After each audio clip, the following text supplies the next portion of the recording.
Seja muito bem-vindo a mais um estudo do livro de Tito. Hoje é o nosso quinto estudo.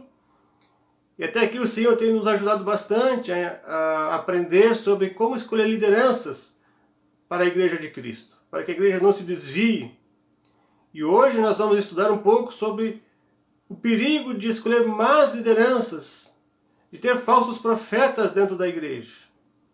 É o que Paulo vai alertar a seu cooperador Tito, que nós vamos estudar logo após o recado especial que eu tenho, que é: se você gostou do vídeo, curte ele, compartilhe ele nas suas redes sociais. Se você não é inscrito aqui no canal, se inscreve, é só clicar no botão vermelho aqui embaixo. Também comenta, diga o que você achou, participa com a gente. E também ativa o sininho para receber notificações toda vez que sai um vídeo novo.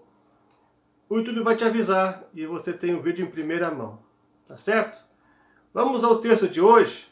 O texto de hoje ele se encontra em Tito 1, versículos 10 a 12, que diz o seguinte: porque existem muitos insubordinados, pauradores frívolos e enganadores, especialmente os da circuncisão. É preciso fazê-los calar, porque andam pervertendo casas inteiras, ensinando o que não devem por torpe ganância. Foi mesmo dentre eles um seu profeta que disse: cretenses sempre mentirosos, feras terríveis, ventres preguiçosos. Depois de o apóstolo Paulo orientar seu cooperador Tito a como escolher as lideranças e quais as virtudes que elas deveriam ter, Paulo agora adverte Tito sobre os perigos que a Igreja de Jesus Cristo está correndo por causa da infiltração de falsos mestres. Em toda a história da Igreja sempre houve relatos de infiltrações de falsos profetas. Um dos exemplos é quando João escreve o Evangelho, mais 3 cartas, para poder defender a fé cristã contra os gnósticos, que ensinavam que Jesus não havia encarnado num ser humano, que era um espírito, e assim negavam a encarnação do Verbo, a morte e ressurreição e, consequentemente, a salvação que Jesus nos dá por sua obra na cruz. Um outro exemplo é quando Lutero faz a reforma protestante no século XVI. Ele traz de novo à igreja as escrituras, que havia se afastado completamente dela e estava sendo guiada por ideias humanas. E a principal de todas as suas doutrinas, que é da justificação pela fé, havia se esquecido. Estava se pregando a justificação pelas obras, entre outras coisas. Em Creta não era diferente. Por isso Paulo alerta seu cooperador Tito a extirpar esse mal e afastar os maus profetas, os falsos profetas da igreja lá daquela ilha. O próprio apóstolo Paulo já havia alertado sobre esse perigo à igreja de Éfeso, lá em Atos 20, 29 a 31, onde ele diz: porque eu sei isto, que depois da minha partida entrarão no meio de vós lobos cruéis, que não pouparão ao rebanho, e que dentre vós mesmo se levantarão homens que falarão coisas perversas, para atraírem os discípulos para si. Portanto, vigiai, lembrando-vos de que durante 3 anos não cessei, noite e dia, de admoestar com lágrimas a cada um de vós. Tu vê, Paulo, que já antes de acontecer, de que viessem falsos mestres, ele já alertava a igreja que isso haveria de acontecer, porque o diabo não dorme. E o diabo é o pai da mentira. E o objetivo dele é destruir a igreja de Cristo. Mesmo que ele sabe que não vai conseguir, ele vai tentar desviar o máximo de pessoas possível para que elas não cheguem à salvação. Paulo já havia sofrido com a má influência de falsos mestres em diversas igrejas que ele formou e também orientou. Temos como, por exemplo, a igreja de Corinto, onde falsos mestres estavam ensinando que os cristãos, para serem salvos por Cristo, deveriam realizar suas práticas da antiga aliança que os judeus faziam, como a circuncisão, observar o sábado, observar o calendário judaico, fazer sacrifícios, entre outras coisas. Esses falsos mestres eram conhecidos como judaizantes, né, porque queriam tornar o cristianismo um cristianismo judaico, né? Voltar às antigas práticas da antiga aliança, do Antigo Testamento. Né? Na carta de Tito, Paulo incentiva e orienta seu cooperador a combater esses falsos profetas, pois eles estavam fazendo com que a igreja de Cristo naquela ilha estivesse perdendo seu foco e se afastando do centro da vontade de Deus e, consequentemente, se afastando do que as Escrituras Sagradas ensinam. Até aqui temos uma pequena introdução e agora a gente vai ao texto em si. O versículo 10 nos diz o seguinte: porque existem muitos insubordinados, pauradores frívolos e enganadores, especialmente os da circuncisão. As palavras de Paulo são bem claras e demonstram um grande zelo e comprometimento com a igreja de Jesus Cristo. Paulo sempre se esforçou ao máximo para pregar o evangelho com fidelidade, pois da fidelidade ao evangelho depende a salvação dos cristãos. Veja o que ele disse em 1 Coríntios 9, 27. Mas esmurro o meu corpo e o reduzo à escravidão, para que, tendo pregado a outros, não venha eu mesmo a ser desqualificado.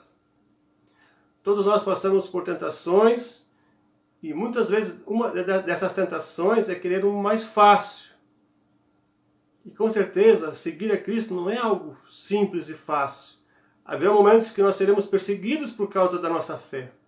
Paulo foi prova disso, mas ele esmurrava o seu corpo, ele se esforçava ao máximo para se manter-se fiel ao seu Senhor, porque o que ele sabia é que na eternidade seria muito melhor, e ele receberia a coroa da vida eterna, se ele fosse fiel e ensinasse fielmente o Evangelho, mas também porque ele amava Cristo e sua igreja, e as pessoas que nela estão.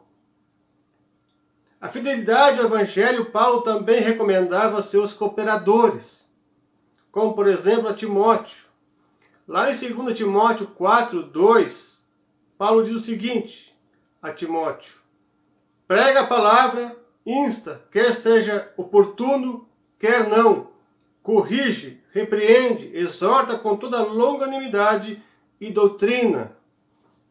E aqui a doutrina demonstra que deve ser a doutrina que Paulo ensinava, que é a doutrina segundo a vontade de Cristo, sendo fiel também à pregação do Evangelho. Essa preocupação da fidelidade ao Evangelho é legítima e fundamental para o crescimento da Igreja de Cristo, mas principalmente para que o nome de Deus seja glorificado e que as pessoas alcancem a salvação. Ninguém será salvo crendo no Evangelho errado, no Evangelho que não é o que a Bíblia nos ensina. Uma igreja que deixa de escolher sua liderança de acordo com o critério da palavra de Deus tende a ser dominada por quem despreza o Evangelho e acaba se tornando pedra de tropeço. Jesus nos orienta a sermos luz do mundo e sal da terra. E isso só é possível sendo fiel àquele que é a luz, ou seja, nosso Senhor e Salvador Jesus Cristo, o Supremo Pastor que conduz sua igreja com fidelidade. E assim como ele, Jesus Cristo, foi fiel a Deus, nós, seus discípulos, também devemos seguir o seu exemplo, sendo fiel a Deus e ao seu Evangelho. Pessoas descomprometidas com o Evangelho também serão descomprometidas com a Igreja de Cristo. Não é à toa que Paulo fala que essas pessoas são insubordinadas, ou seja, que não se submetem à palavra de Deus e às autoridades, que são pauradores frívolos, ou seja, faladores inconstantes, fúteis, incoerentes. E também, segundo o grego, são pessoas que têm preguiça de falar, não se esforçam na pregação do Evangelho como Paulo se esforçava. Não são fiéis a Cristo como o apóstolo era, e não são fiéis a Deus como o próprio Cristo foi. E além disso, essas pessoas são enganadoras e usam muitas vezes o engano e da mentira para servir ao diabo e não a Deus, e para servir os seus propósitos e não o propósito do reino de Deus. E isso é triste. A falta de comprometimento com a palavra de Deus implicará em que seus líderes, sem domínio próprio, mas dominados pelas suas ambições, haverão de impor-se, podendo tornar-se autoritário.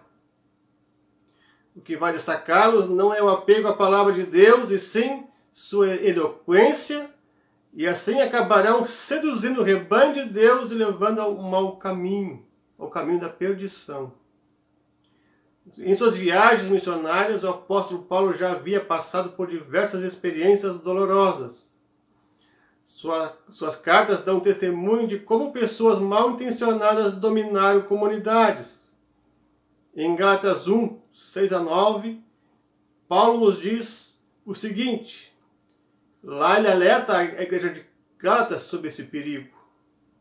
Admira-me que estejais passando tão depressa daquele que vos chamou na graça de Cristo para outro evangelho, o qual não é outro senão que há alguns que vos perturbam e querem perverter o evangelho de Jesus Cristo. Mas ainda que nós, ou mesmo um anjo do céu, vos pregue outro evangelho que vá além do que nós temos pregado, seja anátema, ou seja, seja amaldiçoado. Se o próprio Paulo ele diz, se eu mesmo pregar um outro evangelho que não seja aquele que Cristo pregou, que essa pessoa seja anátema, seja amaldiçoada. Né? Aqui é um chamado à pregação fiel do evangelho e um alerta à igreja de Gálatas. Isso vale também a todos nós hoje, não somente naquela época. Porque ainda hoje há, e sempre haverá até a volta de Cristo, falsos profetas que procurarão perverter o ensino do reto evangelho e da sã doutrina. Em Filipenses 3:2, Paulo encontra divergências com o mesmo grupo de pessoas que estavam desvirtuando o ensino da palavra de Deus em Creta. Nesse texto, Paulo diz: acautelai-vos dos cães, acautelai-vos dos maus obreiros, acautelai-vos da falsa circuncisão. O texto de Tito nos dá a entender que havia mais de um grupo que estavam pervertendo o ensino nas igrejas da ilha de Creta, mas dá destaque aos da circuncisão. Provavelmente era esse grupo que tinha mais influência na igreja. Como é citado em outras partes das Escrituras, esse grupo queria introduzir a circuncisão como condição para a salvação em Cristo Jesus. Sobre esse assunto, já se havia definido que não era necessária a imposição da circuncisão para a salvação e para os novos convertidos no Concílio dos Apóstolos, lá em Atos 15. Mas como vemos, muitos ainda insistiam nessa prática. Eram pessoas rebeldes que não queriam se enquadrar no todo e resistiam a essa doutrina, trazendo sua própria sabedoria sedutora, porém vazia e falsa, e que conduzia as pessoas ao erro. Chegando ao versículo 11, o apóstolo nos diz: é preciso fazê-los calar, porque andam pervertendo casas inteiras, ensinando o que não devem por torpe ganância. Paulo sabe das consequências que a atuação de falsos mestres nas igrejas podem trazer. Por isso, a ordem a Tito era de que fossem calados tais pessoas, para não mais perverter o evangelho de Cristo e, consequentemente, não mais destruir a igreja de Cristo. Como os primeiros cristãos se reuniam em casas no primeiro século, a referência a casas inteiras é uma referência à igreja. Paulo quer poupar as igrejas de Creta destes descaminhos, para que ela não se perca e seja reprovada por Deus. Como, por exemplo, aconteceu muito na Europa. As igrejas cristãs da Europa estão cada vez menores. cada vez menos, porque não andaram pregando o evangelho corretamente. Para você ter uma ideia, hoje templos inteiros estão sendo vendidos e leiloados para virarem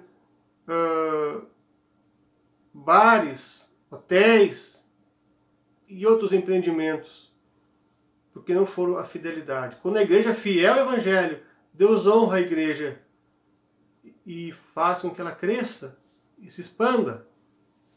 Mas, quando do contrário acontece, o próprio Antigo Testamento nos dá testemunho, e também que quando o povo não foi fiel, o povo sofreu. E a igreja de Cristo, ela sofre também quando não é fiel ao seu Salvador. Indo para o final da mensagem de hoje, o versículo 12 nos diz o seguinte: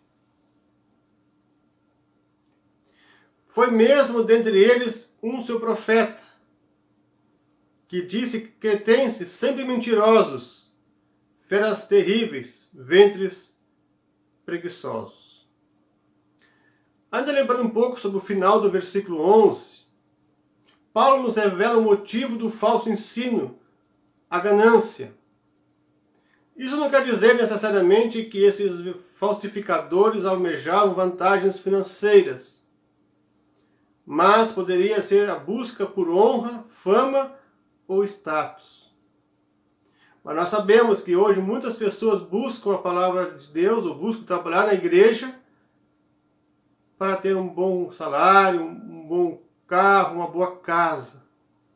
E esse não é o verdadeiro motivo para ser alguém que é um obreiro, um servo de Deus.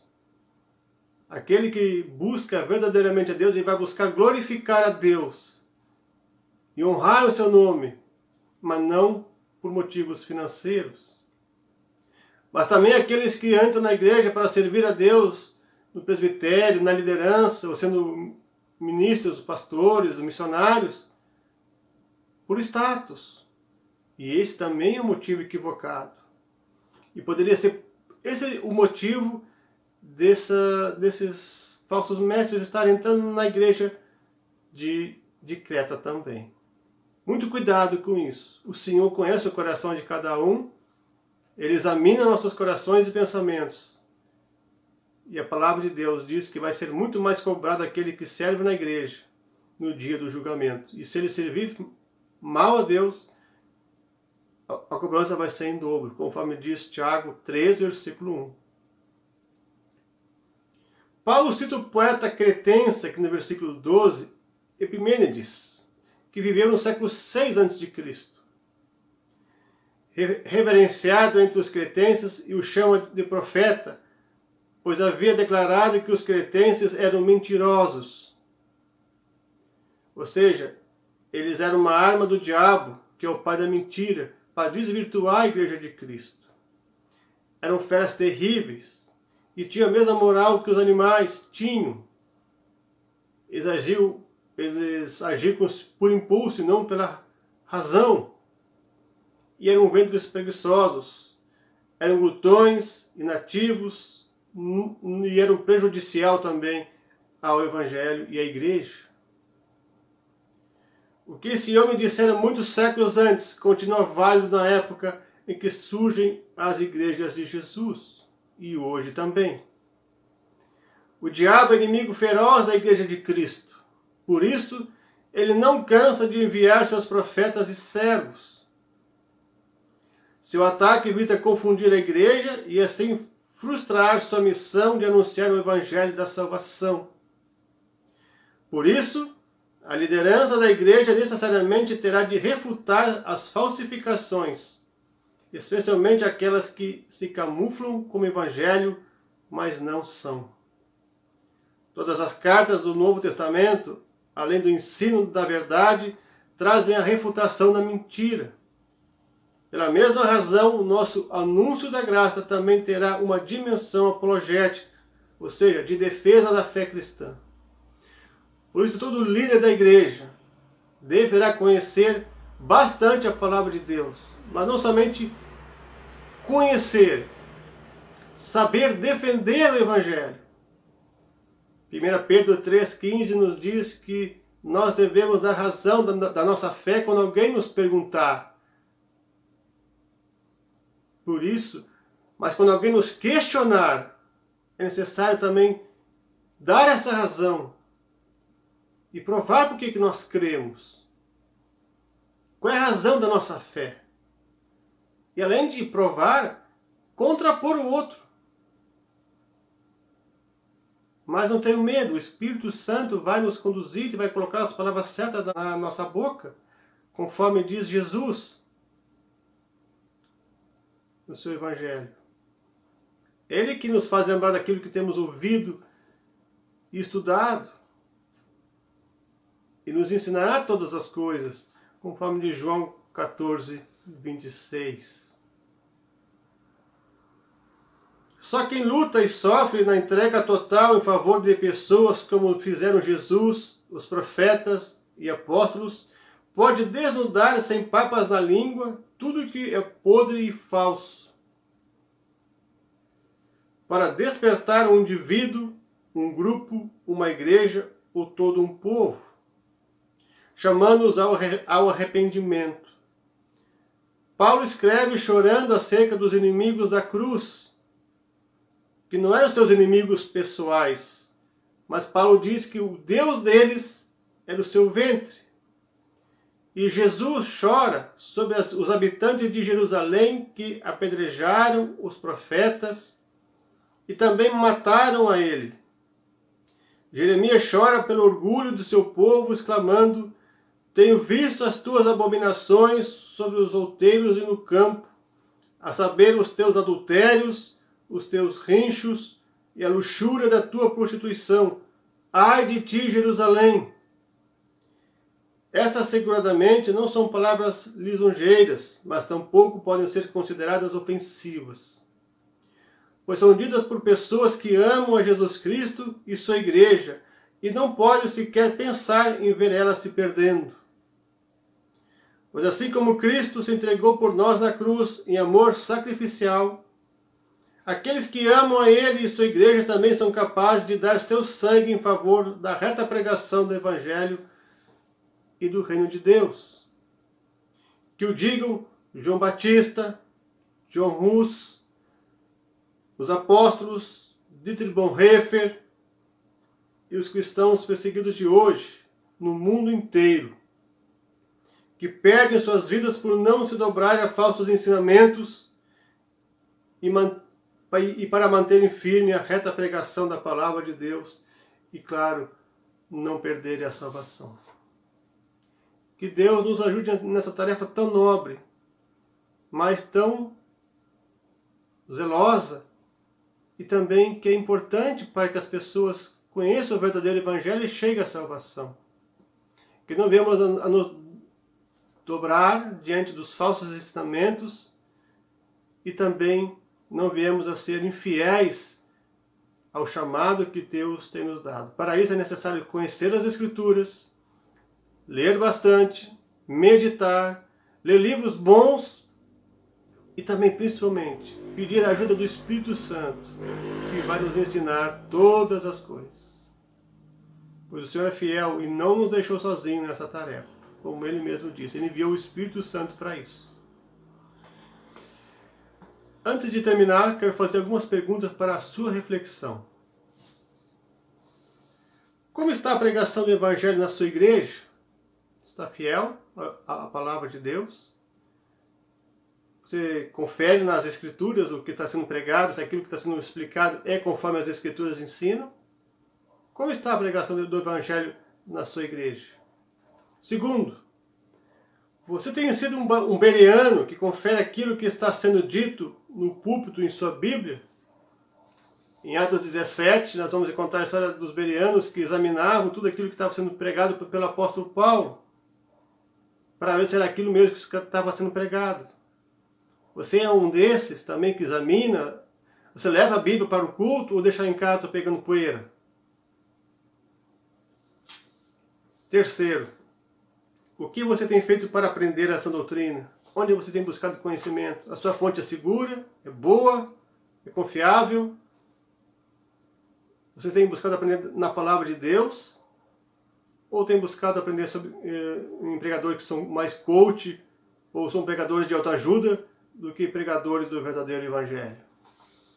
São coisas que você precisa pensar, que eu preciso pensar, que Deus nos dê entendimento para buscar a sã doutrina e não se desviar do caminho de Deus e não ser pedra de tropeço para outras pessoas. Que Deus nos abençoe e até o próximo estudo. Fique na paz de Cristo.